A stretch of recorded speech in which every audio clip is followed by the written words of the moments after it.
This is an Irreverent podcast. Check out irreverent.fm for shows from all our friends.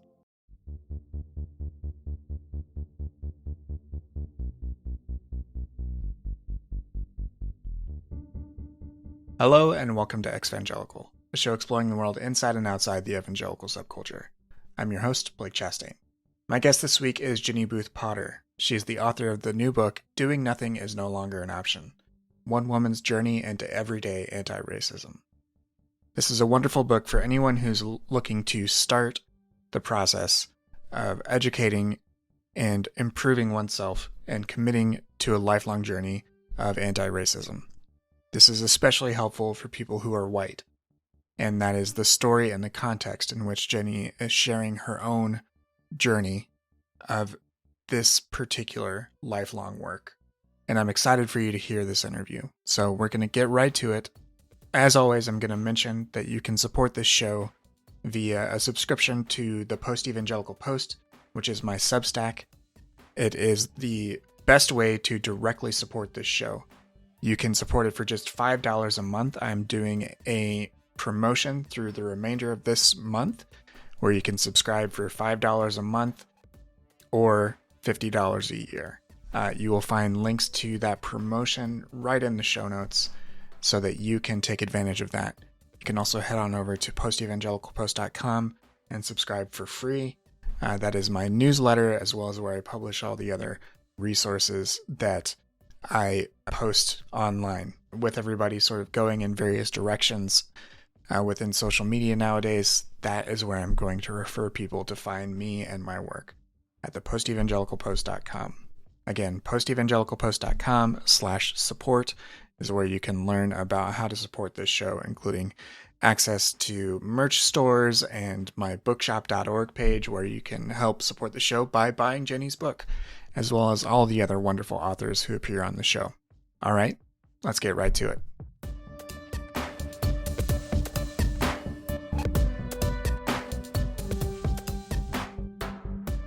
Hello and welcome to Exvangelical. My guest today is Jenny Booth Potter. She is the author of Doing Nothing is No Longer an Option: One Woman's Journey into Everyday Anti-Racism. She is also the co-host of The Next Question, a web series about expanding our imagination for racial justice. Jenny, welcome to the show. Hi, Blake. Thanks so much. I'm really excited for our conversation. Thanks for having me. Of course. Thank you for the opportunity. I actually had the chance to read your book early in the process and actually was able to gladly provide an endorsement, which you can find as well. And I'm really excited to talk to you about your book. But before we get into that, I would also love to talk a bit about what led you to writing the book. And much of what this show is about is sort of unpacking our social and religious history, really small stuff like that.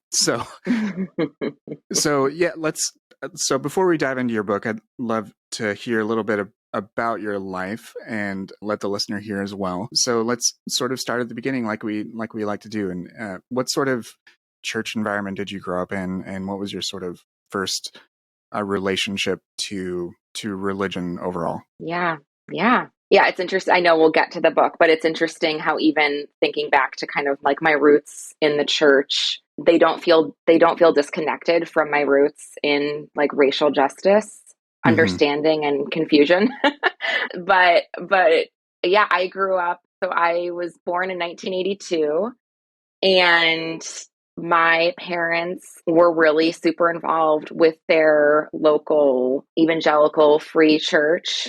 So I grew up in the E-Free denomination, and I accepted Jesus into my heart at age 5 when I was in kindergarten. I still vividly remember like the Sunday school classroom that I was in, and the woman that like helped me, say the sinner's prayer. And then I remember saying it again and again and again, just to make sure that it stuck, because I was really terrified of ending up in hell and just eternal damnation, just trying to avoid that. So yeah, I really think I was a very serious kid. And so I think I took my faith really seriously and really wanted to own it. So by the time I was in like middle school and into high school, I was starting to go to upwards of like three different youth groups. I mean, I went to my parents, I went to the nearby mega churches youth group and was really involved there. And then I went to like a punk rock coffee house that was also masquerading as a church, or it was a church, I guess, like a youth church. And so, I was part of the generation that, like the like Acquire the Fire conferences were going on, and the name of one of my youth groups was Sold Out, and so it was just like Was you it were either like on fire. What? was it Yeah, oh yeah, oh yeah. To be yeah, SOULED of course, sold? of course it was, of course it was. And so you're just real clever. I mean, maybe my love of like puns comes from both my dad with his like dad jokes, but also just like corny Christian youth group people being like, whoa, they won't see this coming. We're going to spell sold differently. And, this will really like resonate with them. But I was just deeply immersed in all the paraphernalia that was coming out of the white evangelical, I don't even know what to like, mecca that is focus on the family. And I was reading Hmm. like Brio magazine, and just like all the things, just like fully doing the like see you at the flagpole at my high school, wanting people to know that I was standing apart, that I was a Christian. Hmm.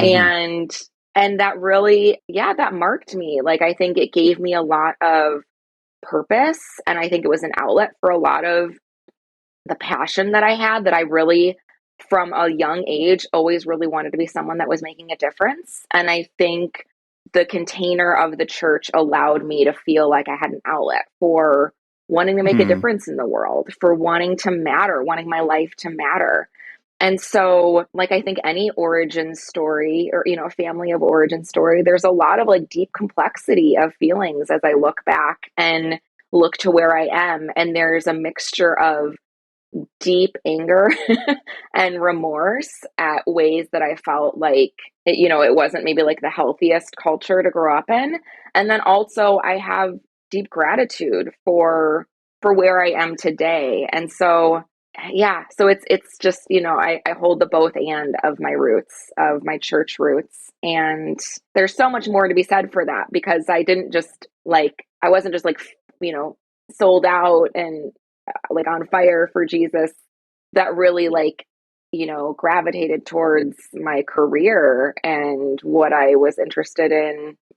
Up until a few years ago, I was working at a mega church, and so this is not like, well, that was an interesting coming of age time, and now I left the church in the past and I'm off to other things. It really, it dragged me, I dragged it, I don't know, for a really long time into even 2020. And so I'm still, Yeah. I think, in therapy, thank goodness, really naming kind of all the different points of like trauma that are connected with being part of a religious experience where you really believe that you are being led into good, and then having to unravel and poke at it and say, where was I duped, or where was I complicit, or just all the complexities of being part of institutions that ultimately fail. And so Hmm. I'm still doing, so we don't need to turn this into my therapy session. I have therapy at 3 today, but but it's interesting how much it's still things that I thought I'd processed even from childhood that are coming back by naming the like through lines of manipulation that I think I experienced. So yeah, Hmm. it's not just in the past for me. I think it's in the like recent past, not just the distant past. Yeah, yeah, and by nature of that speaks to, I think that's a very common experience. People continue to really try to determine what these institutions, what these practices, beliefs had on ourselves and on our cohorts and our parents' generational cohorts, and even farther back. These things are. It does feel like, I was also I was I we're very similar in age. I was born in '83, so Okay. and was in the same sort of like youth group culture was that Hmm. was the culture. I did have friends like you who had went to multiple youth groups. I was deep into my youth group, and then like did like instead of Family Fellowship of Christian Athletes, we had Christian Uh-huh. students at my school. They're like, we're Things, going to broaden this. yeah, but I mean, so many points of relationship and being able to relate to just that moment in time. And I certainly remember, I think at one point there was like a Newsweek article about, this generation that's on fire for God or whatever. And it was all about, and Cornerstone was big and all these other big, uh, what Ichthus was another one, big Christian music festivals. The culture was so strong and just enveloping everything. Yeah. And That's just so interesting. Like I've never really like had, I'm sure I've maybe had this thought, but I don't know if I've ever verbalized it before. But there was, as you were just talking about, the ways that we would kind of like segment off, be like, okay, now you're in the youth group, and now, okay, so we've told you to burn all of your secular CDs. And so, but now we have, these Christian artists that you can listen to because they are on a Christian label. And apparently that means that I don't know what that means. It means that they're on your team or whatever. And I feel yeah. like it was almost, and then we heard verses like, be in the world, but not of the world. Like that was such common vernacular. Hmm. And scripture just like quoted at us. And I feel like as we get older and we are getting introduced to more language, I feel like, I feel like in the last 5 years, I feel like the word grooming has been introduced in a lot of circles that I've been a part of. And I feel like those circles of our like youth group heyday were almost like grooming us to feel like supremacy. Hmm. Like there was such a like, you have it figured out. You have the golden ticket. You are going to make it to heaven. Your friends are going to burn in hell. Like you are in the world, but not of it. So like you're better than like what this cesspool of humanity that you're around is. And when you start getting filled with those messages of I'm holier, I'm purer, I'm better than other people around me, like I feel like I'm sure some psychologists or sociologists who study this of just the like on ramp to dehumanization of other people, right? And it's like that type of messaging that like we're the chosen ones, Hmm. God's, we're fulfilling prophecies, or just whatever they were pumping us up with. It really did create a sense of superiority from our peers. And the lasting damage of that, I don't know if I've made that connection of what that really, of what harm, like not only did it separate us from the world, but it made us feel like above the world. And that's a really dangerous place to be filling a bunch of 16-year-olds, like from the Yeah. suburbs of Chicago. Like, I don't know. Yeah. Yeah. Yeah. So that's exactly where I was as well. I was in the suburbs of Chicago, and I mean, I certainly think of that period with a lot of cringe, just thinking of the way I acted amongst my peers and everything. And my what would have been, like my 20-year anniversary was like the year after, the COVID Mhm. primary major lockdowns.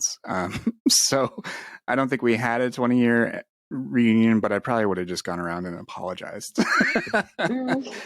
I went back to a football game, and I just felt recently, because my nephew was playing for the same school I graduated from, high school. And I just remember thinking, oh my gosh, if I ran into anybody, like I'm not who I used to be. Totally. That It's sort of the, ran through my head yeah. while I was there. Yeah. Getting back to your story, you mentioned that you went to an EV free church. So I went to an EV free church for a little bit in Chicago, First Free in Andersonville. So Okay. Yeah. I went there for a little while, and I believe, and we can get, this is a sort of church nerd type show. So is Yes. EV Free is also Evangelical Covenant. Is that right? Are they the same, or are they they're related? they're That's not the same. Okay, they're not the same. All right. And North Park is an evangelical covenant school, correct? So Yes. what led you to making that choice? I mean, I also am a Sure. Christian college graduate. So I also was very much in that youth group culture. You know, at the ripe age of 17, felt called to the ministry and made my college choices accordingly. So what led you to go to North Park? And because that became a transformative place for you. Absolutely. Yeah, grew up, I think as we just mentioned, I grew up outside of Chicago. My parents are from Iowa and moved to the city when my dad started working downtown, but they stayed comfortably distance, a train ride away in the suburbs, and were always mystified by me that I loved going into the city as much as I possibly could. Like as soon as I was kind of age and could hang out places alone, it was like going into the city with my friends. So I always really felt, I don't know, I felt like something like clicked with me in Chicago is the closest city that I have proxy to. And it's interesting because I look back and it felt like, oh, of course I ended up at this like school in Chicago, but my final two choices were between Wheaton. Can't even say without laughing. Mm-hmm. Between Wheaton College and North Park, which feel very different. And I think it was helpful in, for those that don't know, Wheaton is, like, I'm sure people that, but I mean, Wheaton is, I think people that go to Wheaton say it's the Harvard of Christian colleges, right? It's That's like very correct. academically. Yes. Okay, good. Fact check. only only the people that go to Wheaton and graduate from Wheaton say that. Uh-huh. Harvard of the Christian schools, and very a lot of like mandatory requirements in terms of attending chapel. And I think they at the time they were still, I'm sure it's a dry campus, and there were rules like no dancing and you had to sign a statement of faith. And North Park required none of those things. There was no statement of faith required. There was no mandatory attending of anything. And to me, that just like clicked with me more. I wanted to be in a place where I felt like people were not just fulfilling a quota, but that they really like wanted to be in the worship spaces that we were occupying, that it felt like it would be more diverse in like thought in terms of you don't have to be a Christian to attend this Christian school. So there was just, it felt like, I'd gone to public school my whole life. And so the idea of kind of running into a classroom and shutting the door on anyone that didn't share the exact same faith didn't feel good to me. I'm sure there were many different reasons for that. One, probably because I was raised like a good evangelical. And so, like, where's your ministry if you're just with people that are already converted, right? So, like, there was Mm-hmm. probably some thwarted, gross, like I get to witness to people if I'm in class with them in college. But I do think there was also an earnest desire of wanting to learn from different people and not wanting us to all feel like we're just lemmings and carbon copies of each other, but really feeling like there was some true diversity in people's experiences. So yeah, I knew nothing of, like, denominations didn't really mean that much to me growing up. I'm really glad you didn't like ask me any harder questions about the like E-Free church, because I have like one more possible like factoid to offer you, but then I'm out, because the other youth groups and churches I was involved in were very much, non-denominational. There was no denominational affiliation or alliance. So denominations to me like didn't really there wasn't a lot of merit to them in my, Mm. or like it didn't matter to me. Like no one had taught me the significance of this denomination means this one means this. Like I knew Catholics, like are they actually Christian? That's about as far as we got in terms of other mainline Protestant was like, geez, I don't know what, like I don't know if they're on fire, like, but like beyond that, like, so going to a covenant college didn't mean anything to me until I got there, and it was like, why is everybody on my floor like blonde and sweet, like has Swedish origins? Because that is how the covenant started. It's a denomination from Sweden to, Mm-hmm. they, I think they took root in like Minnesota and in the Midwest and then grew from there. But I appreciated the flexibility that I felt, the permission to show up and to not have to be able to say to people like, I'm here because I want to be, not because I signed something and I'm in violation of being expelled if I don't, if they don't see me at chapel service every week or every day, as the instance in some other Christian schools that I knew about. So I look at the trajectory of my life. I mean, I met my husband at North Park. I think what you're going to maybe ask me a next question about, but like I had some deeply formational experiences there. And yeah, I don't want to talk like out of order, but I think a lot of my work in counseling has been around being in places that I thought were leading me to go beyond like where I was capable of going in terms of justice work or in terms of like, I mean, really that in terms of justice work, and both at North Park Mm. and at the church that I worked at, which I also will name. So I worked at Willow Creek for just short of 10 years. And to have a point where I'm like, wait, how did I like lap you? How did I was supposed to be following Mm. you. Like you were supposed to be leading me in either my faith or pursuit of justice. Like, why are you behind me now? What happened? Why wait? So I think that is, I'm so grateful that I was at North Park at the time that I was. And I'm also deeply disappointed by what the last 15 years have revealed about institutions that I once held in such high esteem. Mm. Hmm. Yeah. So I do want to talk about, you alluded to it. Yeah. It is a major part of your book, and it sort of becomes the Mm-hmm. catalyst for a lot of things that follow. And then so I want to talk about that, and then I'm going to backtrack Mm-hmm. slightly after that. This is a really good segue. So you, while you were there, you had this, in my mind, like incredible sort of opportunity. It was certainly does not sound like it was an easy sort of thing for anyone to sign up for. But you had this opportunity to, again, this is a Chicago based, this is the North, and generally speaking, as someone who was also educated in public school system in Indiana and Illinois, like a lot of times there was a lot of color blindness in the 80s and 90s, or this idea that like that racism ended with the end of Jim Crow in the 60s, just 20 years ago. Like when you think about it, those things were only 20 or 30 years ago, but like when you're a child, that's forever ago. But you had this opportunity to travel on this bus tour, and the experiences you had there became this catalyst that led to a lot of things in your life. So with that in mind, could you talk a little bit about that?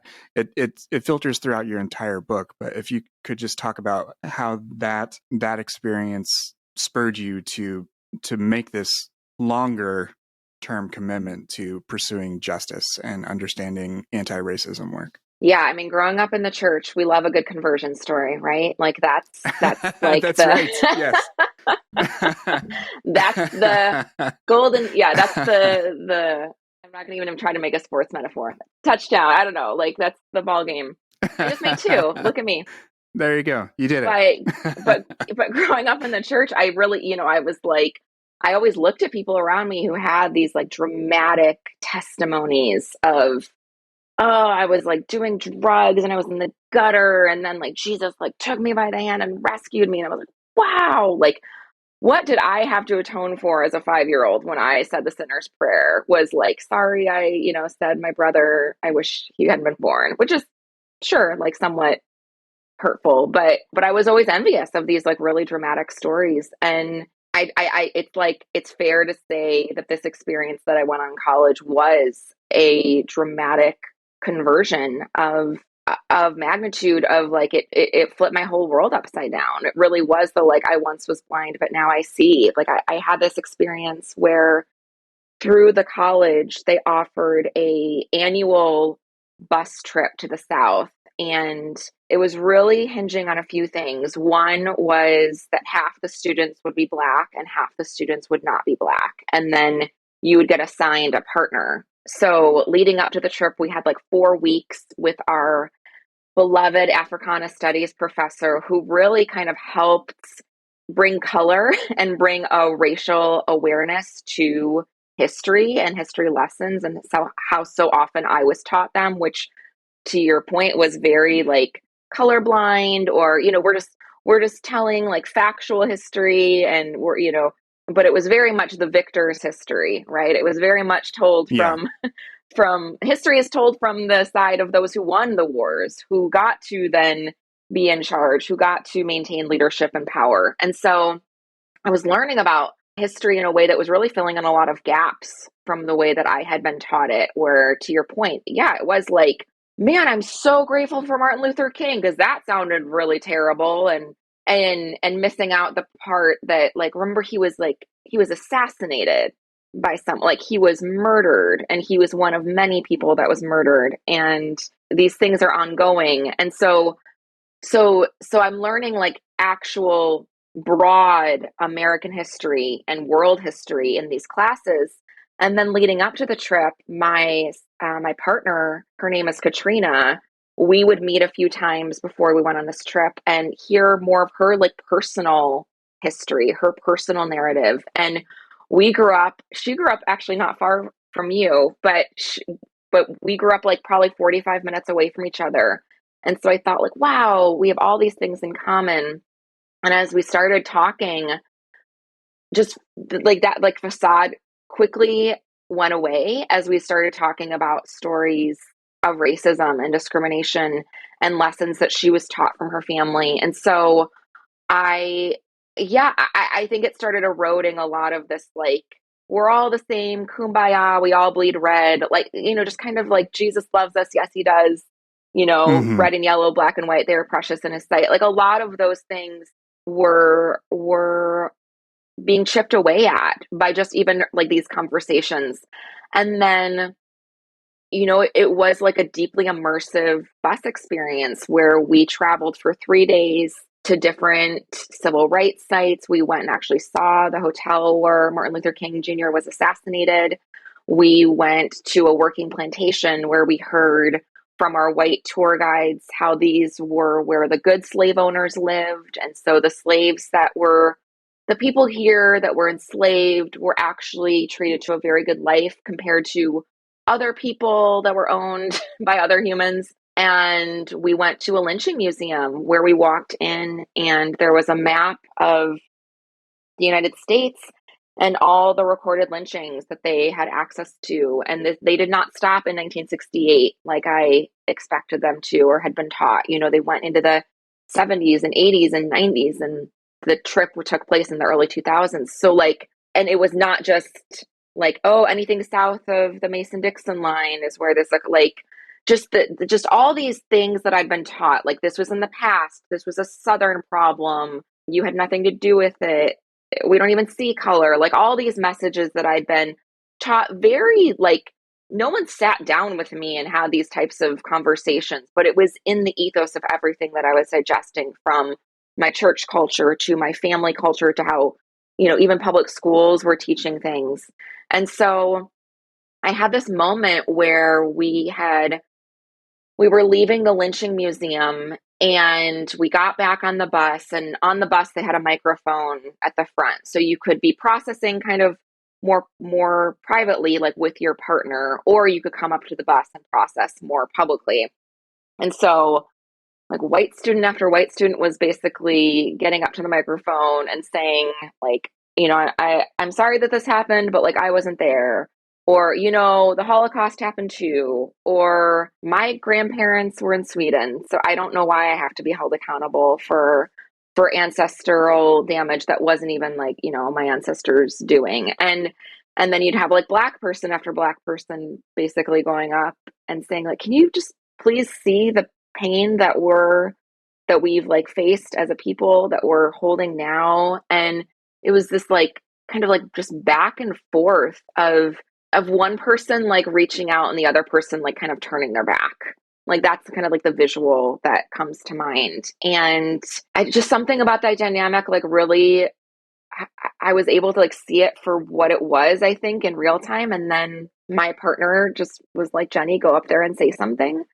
And so I walked to the front of the bus and I like didn't really know what to say, but I kind of addressed what I was seeing.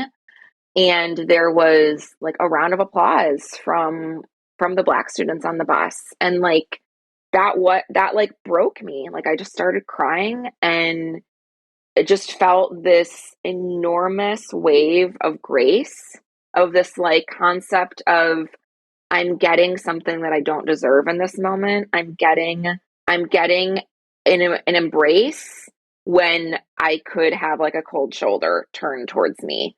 And that was, out of all the things that I experienced, I saw horrific pictures and words and current retellings of history that are so deeply hurtful and harmful and hateful. And I said like the tiniest thing to try to like make amends for that.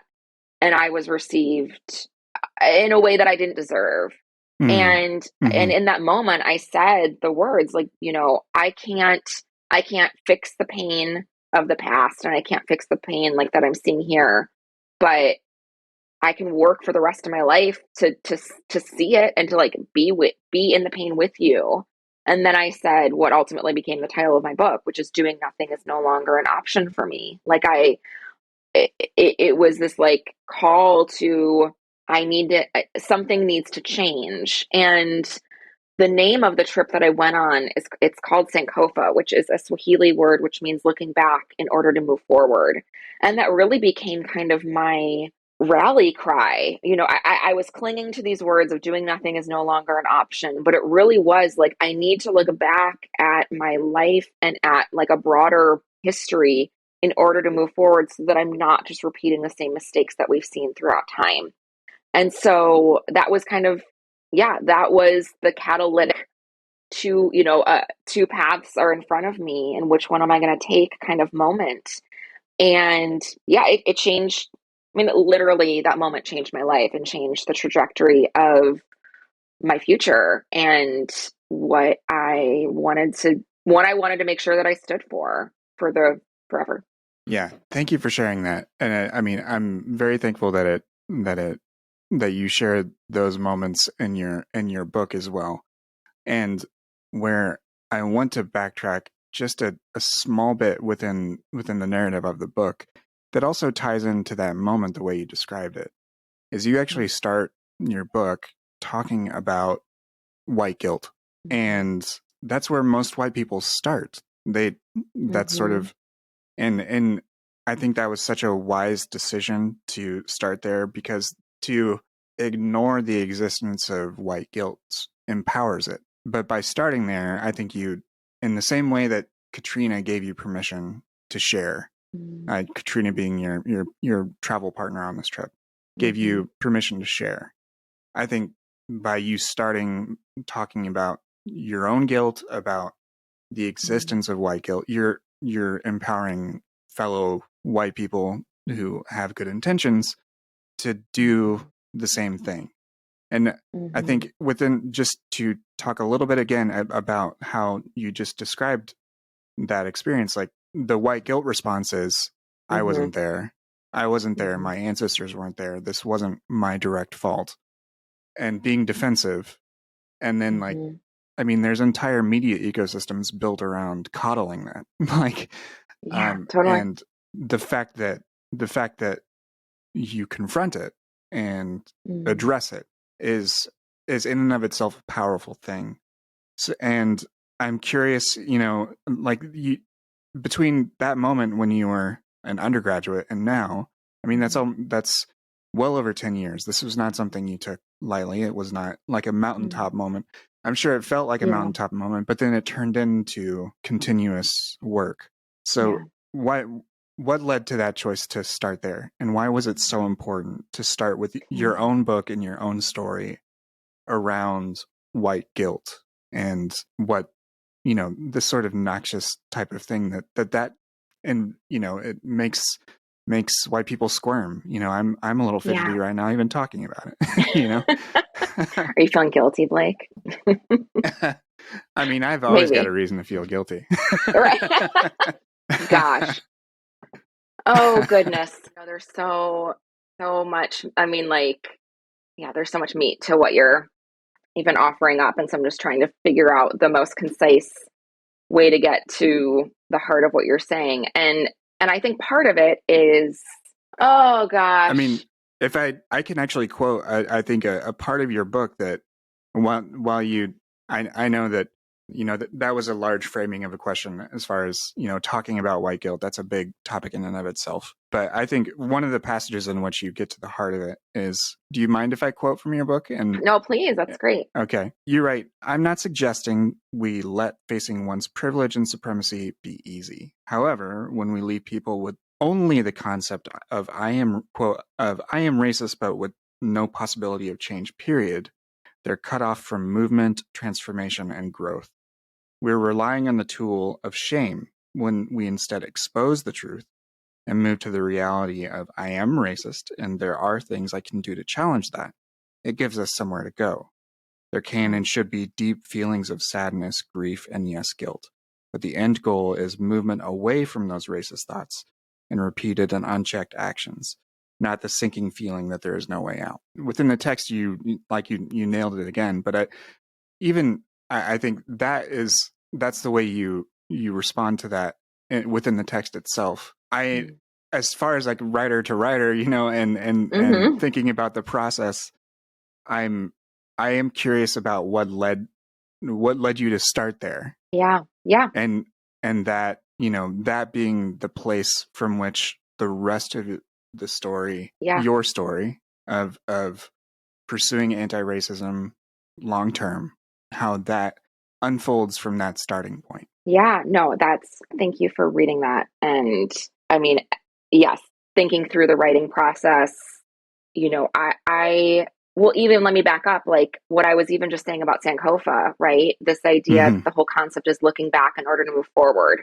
So I felt it really important for my reader to not start with me when I have this like, wow, go Jenny, go. Way to name the white, way to put the white people in their place and and extend an arm of friendship and of sisterhood to like the Black people on the bus. I wanted to let people know that you have a racialized history as a white person.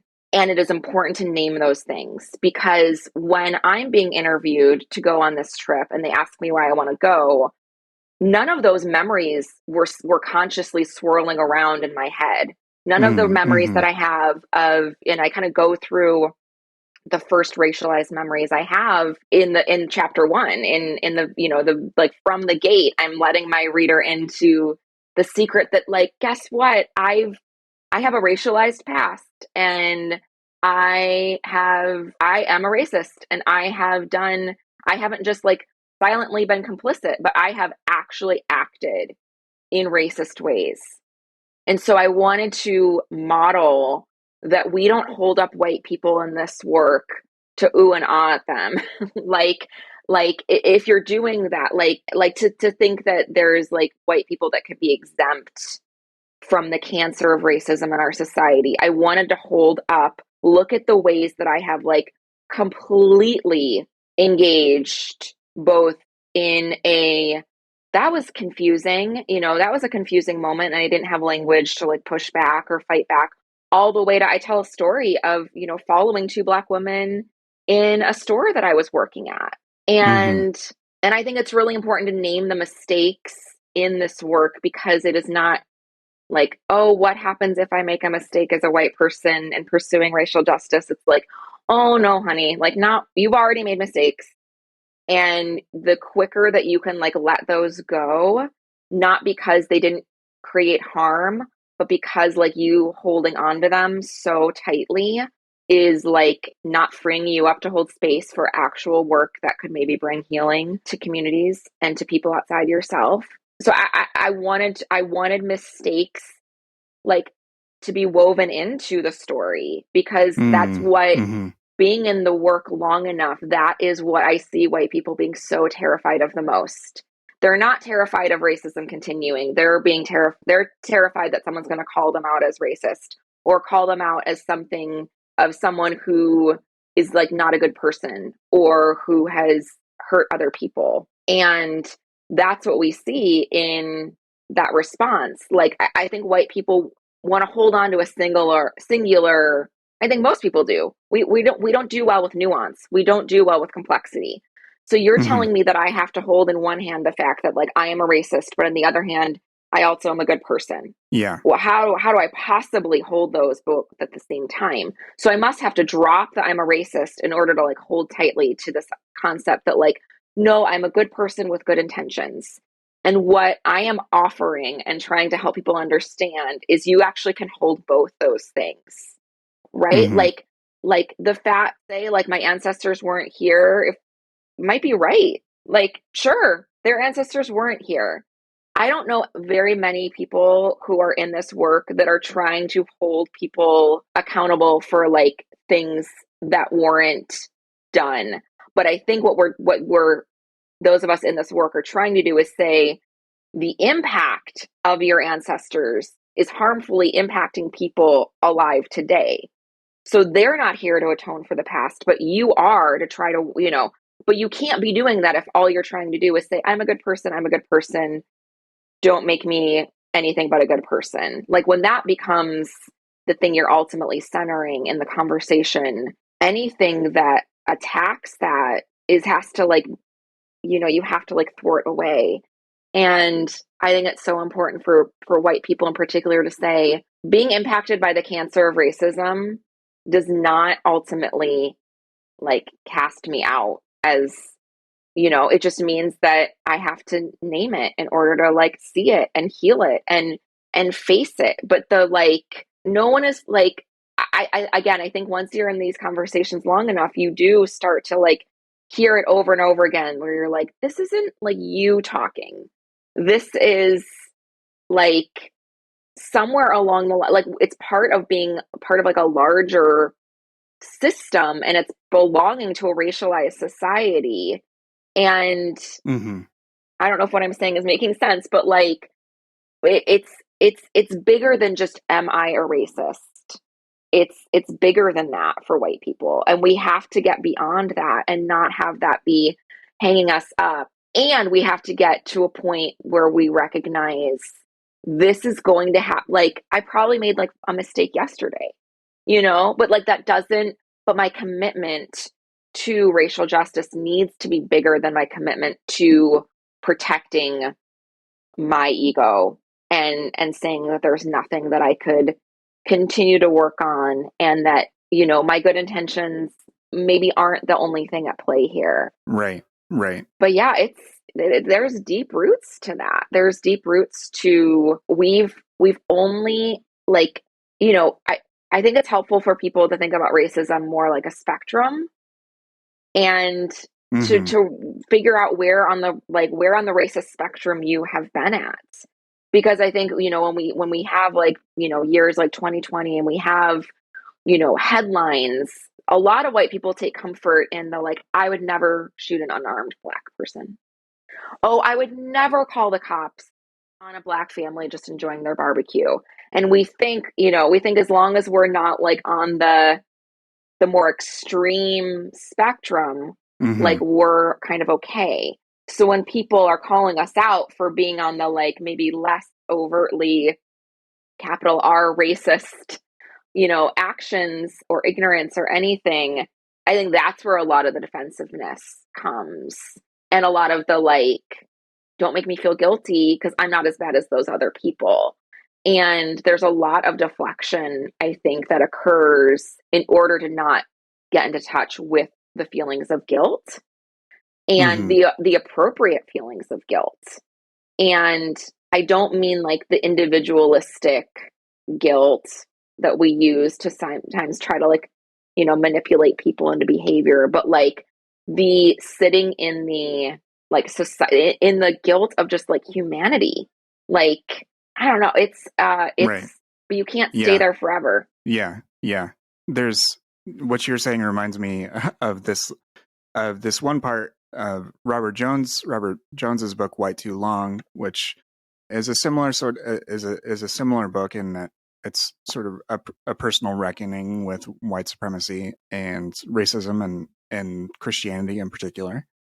And there's one part where he actually references I think a couple decade old study from some sociologists who said that white evangelicals in particular have a restricted moral imagination because they have a limited cultural toolkit, and they use a lot of very sociological technical language to describe that, and not all of it's on the top of my head right now, but one of the things is that they don't one element of this is that within white evangelicalism, the places that formed both of us, there's this emphasis on individual action and a similar equal sort of skepticism about systemic things. And what that results in is this sort of this unhealthy sort of homeostasis of just keeping the status quo as is,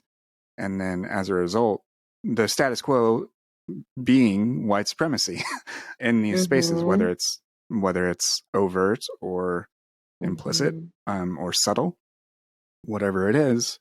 The result is that there's not a direct reckoning, or when I say reckoning, I don't mean that in like I just mean being forthright about history and about the sort of things that your book is struggling with. And one other thing that I think a lot of people, whether they are white or they're a person of color, reading your book, will relate to. And you said like you felt like you had lapped some people in leadership, and you talk about this experience in particular when following the Trayvon Martin sentencing coming through, and the church you worked at not responding, not being rising to the occasion and addressing it. Could you speak to that a little bit, and about how you sort of relate to these institutions now, and how you sort of understand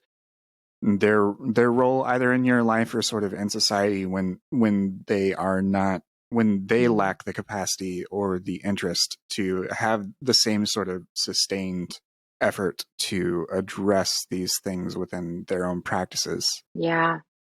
Yeah. So I worked at, I don't name them in my book because I just didn't, but anyone that is paying attention knows, but I worked at Willow Creek from 2011 to 2020. And that was a time in our society, in our country. I mean, just gosh, like there should probably be a history. Each month of that decade probably needs its own like history book. Like there was just a lot, I think, of things that were like buried into the ground really coming into full view. And so, we kind of start off that decade with like Obama wins his second term in office. And then we have to the story that I tell in my book, it's the George Zimmerman verdict after Trayvon Martin was murdered. And if you don't know that story, Trayvon was a 17-year-old unarmed Black kid walking in his neighborhood, and his parent, I think it was his dad's neighborhood in Florida, and like a, self-appointed neighborhood watch volunteer like chased him down and shot him and got away with it. I mean, had literally zero consequences for killing this kid. And at the time at the church,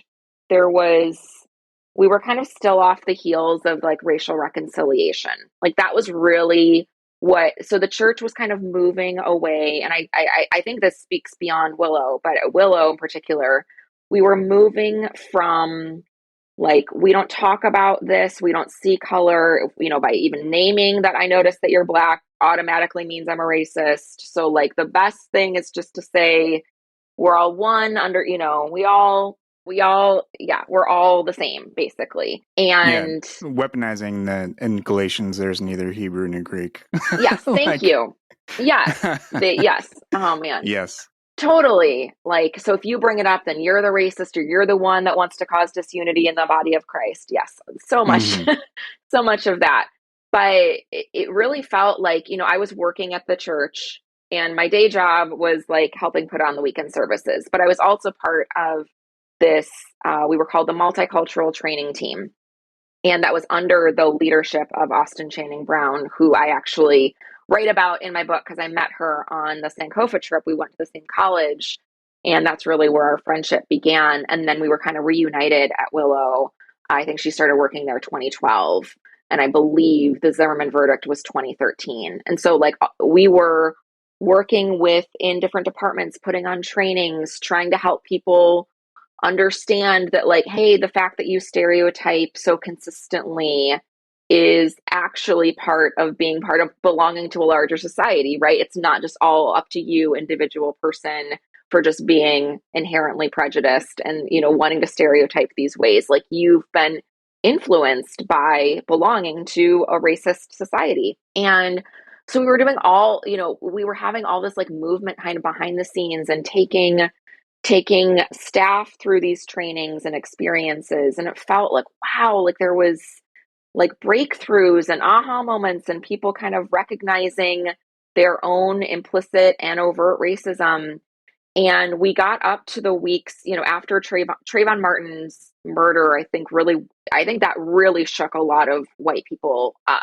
And there's no way to prepare for that happening. Like, in terms of, as a church, we tried to kind of figure out what we would address and how we would respond to it. And there were certain rules kind of for the institution. Like, we always made sure that we did something to honor Martin Luther King in January. Like, that was like a value that we held really high.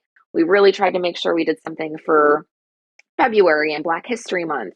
So kind of those like celebration, like, all right, like we're going to kind of wrestle through it. Those things were on the calendar and everything else wasn't. And so we got to the weekend, we got to the trial of George Zimmerman, and there started to be kind of like a groundswell in the circles that I was in of like, what are we going to do when this is announced? Like, what are we going to do when the verdict is announced? There was a lot of apprehension, especially from Black teammates and Black people within staff, which were not that many, that like, what happens if he gets away with it? Like bracing themselves more for that than any sort of justice or accountability offered through a guilty verdict and, sentencing. Hmm. And so there were, I was like copied on emails that were going out to the senior pastor leading up to it, like, hey, like, what are we going to say? And being met with like different degrees of like interest or, openness. Also, how do we, like, as a church with, multiple people with, multiple values, how do we like make sure we're not giving this more attention than it needs? Or just, I don't know, kind of like the workaround of, we'll see, was basically the promise. And we got up to this weekend where the sentencing happened on a Saturday, and Willow had 3 services. So they had a Saturday night service. The sentencing happened that night. And then we had 2 more Sunday services. So I actually got called into like a backstage meeting where it was being discussed, like, what are we going to say? What are we going to do? And literally witnessing some like very overt pleas from Black teammates of like, I am in so much pain. I am a Black dad raising a Black son. Like, I need the church to say something. And the senior pastor basically saying, like, I feel like I'm letting you down, but I don't do well in moments of reaction. Like, I need more time to think about what I want to say, because I don't want to say the wrong thing. I don't want to learn by mistake, basically. So the like directive for the weekend was, or for the remaining services, was like, nobody say anything about this. Let's let other churches say it, address it. We'll learn from what they say, and then we'll respond kind of off the heels of their learning. So we didn't say anything, or he didn't say anything, but we had the guest pastor said something, and there was like almost immediate ripples of what is the penance going to be for someone going against the senior pastor's wishes on this. And I've tried to find the tape of what she actually said. I think what she said was like maybe a sentence, and it was kind of a like, if you know, you know. And so it was not a white people get on your knees and repent because there's been, yet again, justice has been had, and we need to atone for our sins. Now let's all do corporate confession, and like reparations for, like, there was nothing overtly divisive or even like direct about what she said, and still that was like a step too far. And so there was a lot in that weekend that started to like make sense to me. In the book I do this, but in real time I went back and I read, MLK talks a lot about the white moderate.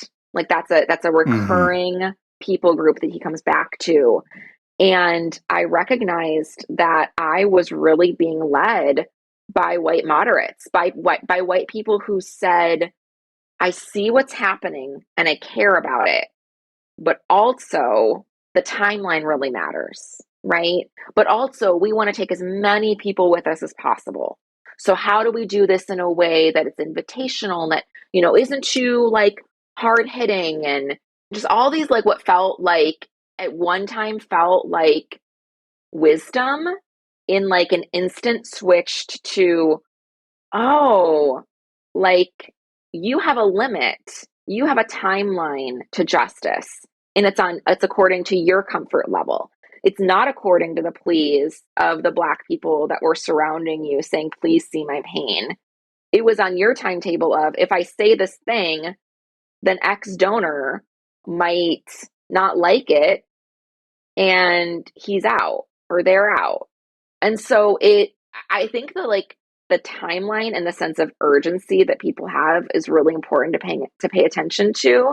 There's obviously some people, and I think this has been a critique of a lot of white people in response to things. It's like, oh my God, we see, like we're here now. Like, where should we go? And it's like, oh, like if this doesn't happen now, like, wow, and so that's obviously not helpful. Like this work has been going on for a very long time and it's not going away anytime soon, but there needs to be some sense of urgency, some sense of push, of this is sustained effort, and not based on like a white person's timeline. I mean, I think that's worth, it's not worth, and it's not based on a white person's comfort level or, a perceived risk assessment, right? Like it cannot be, and I think that's what, like MLK's frustration with the white moderate started really clicking for me in that time, where I was like, so we're committed to a point, and that point is when it starts costing us something, right? That seems to be when we're like, whoa, wait, we want to go this far? No, let's like, Rome wasn't built in a day. Let's like yeah. let's, and one of my takeaways from that weekend in particular was, many years later, I was in a book club with some people that worked at different churches across the country. And we were talking about that weekend. We were talking about Zimmerman's verdict of not guilty. And they said they were working at churches who were trying to figure out if and what they should say. And they were looking to the church I was at. And because we said nothing, they said nothing. And so this idea that we'll pass on this, but someone else will pick it up is like, that's not actually happening. Like people are all looking for ways to get out of doing something that could cost them or their institution or their standing within that institution. And that's the pattern that I started seeing over and over again. And that's where I started getting really critical and disheartened, that I thought this work was endless. I thought this pursuit of justice was limitless. But you're showing me time and time again what the limits are, and it's wrapped up in ego, and it's wrapped up in it can't actually cost me anything. So it started to become really clear that a lot of what was happening was optics, that a Mm, lot of what was happening was like color conscious casting, but it wasn't actually we're being transformed by racial justice. We're getting rid of the cancer of white supremacy that's running rampant in this institution, that's running rampant in our society. hmm. There was not transformation happening in the way that I think it happens when you really are being transformed, where you're not saying this part is off limits, and which is so like, as I'm saying this, Blake, like I have flashbacks to like programming that I helped put on that was like, God, go anywhere you want. Like I'm your vessel, right? Like I want to be like nowhere is off limits from you. Like I'm not gonna I think like C.S. Lewis writes about that. Like we're not gonna have like parts of our like heart that are like hidden from God. But there Hmm. are going to be parts of our heart that are hidden from the work of justice. There are going to be parts of our heart that are off limits to taking risk, And so it was this like incongruous messaging where I'm like, wait, you taught me that like when we're being made to be more in Christ likeness, that there is nowhere that Christ can't move. But what I'm watching is in the ways that I feel like I'm being most transformed, and like really like my discipleship is happening was really in these spaces of justice work. And that's the part that I'm watching church leaders put like locks on doors and like caution tape and like don't cross here because you might start dividing the church. And it was very, very disorienting. And it took me years to kind of sift through the hypocrisy of those messages that I was getting. Yeah, it's so. Yeah, I think it's hard to think about which direction to go after Yes. after exploring that topic, just because, and because it is very much, I think, a very common experience for a lot of people who did feel like, as if they were told one thing to pursue this, and then when the church had the church they were a part of had the opportunity to respond to it in keeping with the very principles that are being taught, it's not that they aren't willing to make mistakes, it's that they aren't willing to do anything. Just like you said, they weren't willing to make those decisions, make those statements, because they were afraid of bad PR and losing donors and like all of these other things that are weaknesses of institutions and systems, that they're not exempt from the same sort of biases that we have as individuals either. There are a couple of other topics that I'd love to touch on, even if briefly, to sort of round out our conversation. And unfortunately, they're not small topics, Okay. but we can at least, Parenthood. parenthood actually is one of them, and then like Yes. parenting, and then the other being this, one of the things that I think has changed the tenor of a lot of social conversations that we have now is the existence of social media. And just in the ways that, like, as a child, I was still very much a child when Rodney King was assaulted, and that was documented, Hmm. and all of everything that resulted from that, and the coverage. Like, I was not very socially aware at the time. I was a child, and like I don't have very clear memories of that. But as we've sort of progressed over the last 10 years, like Trayvon Martin, the coverage of these things has increased, and it's not only just the coverage, but it's also the visibility of things like Michael Brown in Ferguson, George Floyd in Minneapolis. These things unfolding in real time, people responding to them in real time, the communities that suffer expressing their suffering in real time, the moments in between when people are talking about racism in America. And one of the things like one of the things about social media is that it does give everyone an opportunity to share their perspective. It's also this really it's also this interesting place that like everybody relates to social media in different ways.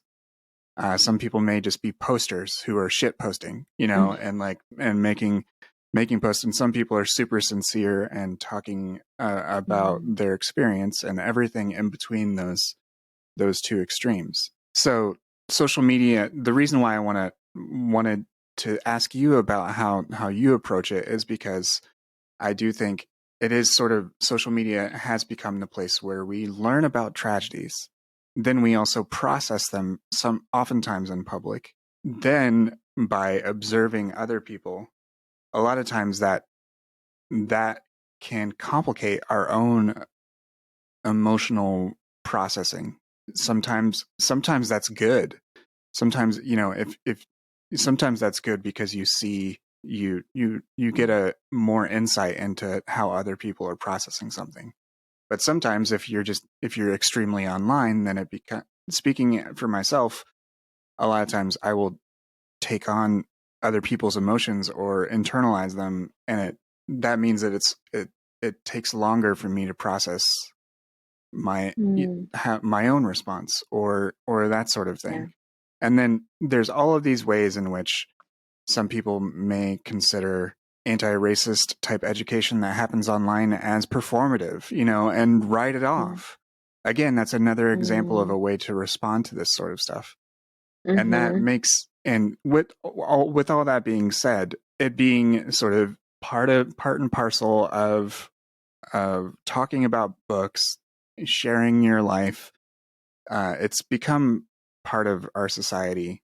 And I think like we're at this inflection point with like Twitter being taken over by like a shit poster like Elon Musk. We're at this inflection point where we're sort of considering the value of these things. So when it comes to, in particular, anti-racism work, that and you've done that, and I do want to eventually close out and talk about your other work, your other media that you've created. But part of your work has been in this public space. How are you relating to social media and using it for your own purposes and for the ways in which you try to engage with people within this sort of very confusing confusing Mhm. space. It's just it's become, it went from like, you know, when we were in college, it was like in MySpace, you would, Mhm. you know, put your 5 favorite songs and your 5 favorite friends. And now it's Right. like, now it's, you know, affecting elections and like, it's just it's a major complex thing. And we have to sort of reckon with how we use that too. So that's a long preamble. I apologize. But I It's mean, okay. to me, it's just so fascinating and just something that I try to be cognizant of as I continue to relate to these things, because it is one of the ways that we are at least partially present in people's lives. Yeah, I mean, social media is it's so complex, and I feel like to your even in your preamble, there are milestones within like the history of social media. So obviously, like I've engaged with it in different ways over the years, and for a while it was like, but I won't even talk about that. But like, I think as I started doing this work more publicly, as Austin and I think especially as I started working with Austin outside of the church environment, and we started doing the Next Question web series, and posting Mm-hmm. more about that, and I was starting to as things at the church that I was working at were kind of like fizzling away, and I felt like the outlet that I had for my own like pursuit of racial justice was happening less and less there. It became more about like, well, now I need to like find other people. I want to find community of people that are doing this. And that's pretty somewhat easy to do in a space like the internet where, there's like subgroups for so many different things. And I'm a creative and a writer. And so like that became like it felt like a very like natural evolution of kind of timing and everything coalescing to like, oh, it's less about me like telling you that my dog had a birthday, and it's more about I'm gonna Hmm. grapple with the questions that I'm having, or with like with news headlines and what I'm doing in response. So I think as you were talking, I got this, like, I'm a very like metaphor heavy person, which is both good and annoying because I can't just say things directly. I have to morph them into a metaphor. But I feel like as I'm almost never on Twitter. I probably will deactivate my account like tomorrow. But Instagram has been the medium that I've been on the most. And as I engage there, I think what I got this image as you were talking, Blake, of almost like a window and a mirror. And I think a lot of people want to use Instagram to, like, show up a reflection of themselves that they have control over, that Hmm. they've put a filter on, or that they, I mean, like literally, or like a mirror to their actual face, and like, selfies or whatever. And I think I view my social media work or like engagement as, I want it to feel like a window into like what I'm engaging in, not just like what I'm putting out into the world, but like, hey, here's a conversation I had with my kid, or here's like things I'm thinking about that extend beyond, like, I'm not just like creating social media content. Like that feels and I think a lot of people that are earnestly in this space aren't. They really are. There is a through line. Their life matches up how they show up online. There is an integrity to the work that is not just for show, that is not just for optics. Like, I have been around enough smoke and mirrors to say, I Mm. don't want it. I don't want that. And if it Hmm. starts to feel like that, like, I don't show up in that space in that same way, or I name it and say, this is like, yeah, how does this look? I mean, but I think if it feels more like the work is happening behind the scenes before I'm like showing up on social media, that helps it feel like its roots are deeper and in my actual life than they are in just of like joining the bandwagon on whatever like hashtag came up. Or like, I think I try to be a lot more proactive in what I share online as opposed to reactive, because Hmm. I think the reactive muscle for so many, like white people in particular, in their pursuit of racial justice, the reactive muscle is strong. We know how to like post a black square. We know how to like fill out a hashtag. We know how Yes, to I sign a made that mistake. petition. We know, right? Oh I no, mean, it's talk okay. about There's grace. acknowledging your mistakes. Like Yeah. I did the black square thing, and I posted an apology because like I learned it Yes. was a misinformation tactic, but I yeah, I did that too. You know better, you do better, right? Hmm. Like, it's not like, why didn't you know? Can't do. It's like, oh, whoops. Anyway, moving on, right? Like, I mean, and sorry, let me go back. Not just anyway, moving on. I'm going to acknowledge, Hmm. like, I think that is one of the things that I spent a lot of time in my book, like, reflecting on, is the importance of like confession and the importance of lament and asking for forgiveness, which are things that the white evangelical church is horrific at doing. And so it's really important to do in this work of like slowing yourself down to say, I did make a mistake, and it's important to acknowledge that, but I'm not going to come back to this mistake. Like, I'm not going to let the mistake be bigger than the issues of injustice that are occurring, right? Like, I'm gonna Hmm. hold them right sized in space and in conversation. And but yeah, I think that, oh, Blake, what was I saying? Sorry, you lost me. Now I'm Uh, thinking of all the black no. squares. Yeah, no, that's okay. No, you were talking about, acknowledging that mistakes are made and taking the space for that. If Yeah. that brings you back. Otherwise, I mean, yes, the black square thing, ridiculous. And I did it like it came across my feed, and Mm. I didn't research it. And then Yep. I totally posted it quickly. And Yeah. I did eventually, I think that I made like mistakes were made type of post, like, Sure. because I mean, yeah, Let me I name did them. it, and I didn't. That was my own moment of like, yeah, I made a mistake, and so Yeah. I think that's one thing that I mean, in general, social media, like, people are so afraid. I think people are afraid of making mistakes, because they're worried about about mobs, and bad faith actors online, and those fears Mm. can be, they can be legitimate. That Sure.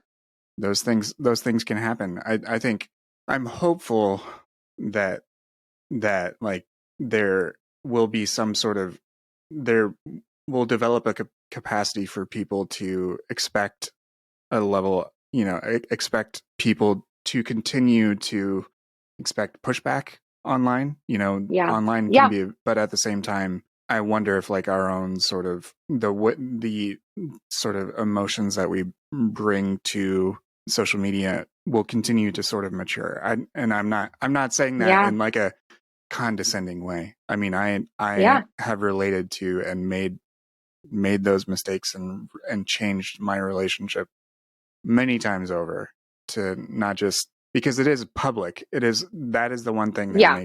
that makes social media, like, I'm always wary of the term community when people talk about like an Instagram Mm. feed, because a lot of community is private or semi-private or not entirely public, and there's Well, more and it's to a in community than. person. You're not Hmm. just like a series of posts that you've curated. Like you're a whole Yeah. person. Like it's totally, yeah. I mean, I think it is, to like your earlier point, like it is where so much education is happening. And I think that's really important to acknowledge. But it can't, I think just like anything, like it can't be the only place that you're learning. Like if it's not causing you to like print or attend, like if it's only living on the internet and that's where like, the extent of like any change is going to occur, then it makes sense that that's why you're terrified that people are going to like call you out or cancel you or come after you in the comment section, or because like that's where all your stock all your eggs are in that basket of like that's why it's going to matter so deeply. So like even just yesterday I did a post. There was a horrific mass shooting at a nightclub in Colorado Springs, and I woke up to that on the like Trans Day of Remembrance, and it was just like, oh my gosh. And like I was saying, our reactive skills are good, and mine are pretty dang quick. And so I started, obviously in my mind I cannot think of Colorado Springs without thinking of James Dobson. And so I started like Googling and found an advocate article connecting him to saying, or what I thought he was saying, which was like, be a man, shoot transgender people in the bathroom. And so I like got on there and I like posted it, and pretty quickly like a few people reached out and were like, hey, is this a direct quote? Like what's going on here? And I like, is this creating more harm if someone were just to like be scrolling through on the heels of like a news story like this, and now they see like out of context this quote from this man. And so I like took it down and changed it slightly, because I'm not like, wow, what a heroic, where is my peace prize, but just like have to be like, oh, well, I mean, and not to be like slight with or casual with our mistakes. That's not what I'm saying. But to not be unteachable or unmovable, or so like I said what I said and it stands. Like I think how we react to our mistakes is also really important. Like not just how we react to the harm that's happening in the world, but how we react to our own times where we mess up is also cool and part of how we get over ourselves quicker so that we can get back to the task of the harm and hurt and injustice and evil that actually has occurred. And I think like what I was going to say earlier was like we are so quick to react, and I think a lot of people need better muscle of being more proactive so that it doesn't feel like it all hinges on something terrible happening. And that's when they're in community processing it, or that's when they're on Instagram processing it and scrolling hashtags or whatever. Like it needs to be, gosh, I have so many like Christianese things coming back to me, Blake. It's It's really okay. funny It's just okay. the This nature is. of this of this of knowing your audience and knowing this topic, but like just thinking about what we used to say at church, Sunday is solely like come together so that like the rest of the week we can go out and like do our real ministry. Like, Hmm. but I do think that kind of applies. Like, you find your people that you're kind of doing this maybe more publicly with, or more like outwardly, and then you go back to your life and it fills in the rest of your week. It's not you're not just like a Sunday Christian and then, Hmm. Monday Right. through Saturday sinner. You're supposed to be like is this Right. triggering for anyone? Sorry. But like, it's supposed to be happening throughout the week, right? Like it's a walk, it's an ongoing daily work. And I Yeah. think the same thing is to be said for any of the issues of like justice or things that we're Right. putting our hands to. It can't all hinge on the optics of I mean, it's Right. like Yeah. I'm not a scientist, but it's like dopamine we're getting for like it's a very strange thing to having people like something that's about some like lives that were taken. Like that's like a very like the human psyche. Like I had one of my biggest posts happen where I gained like the most people after Uvalde. And I had to like just shut my phone down because I was like this I don't know like I was like Right. That's such a strange thing shitless. Yeah. to And get then like, oh, reinforcement to sort of get people from. more eyes on my work at the same time is like cognitive dissonance or something.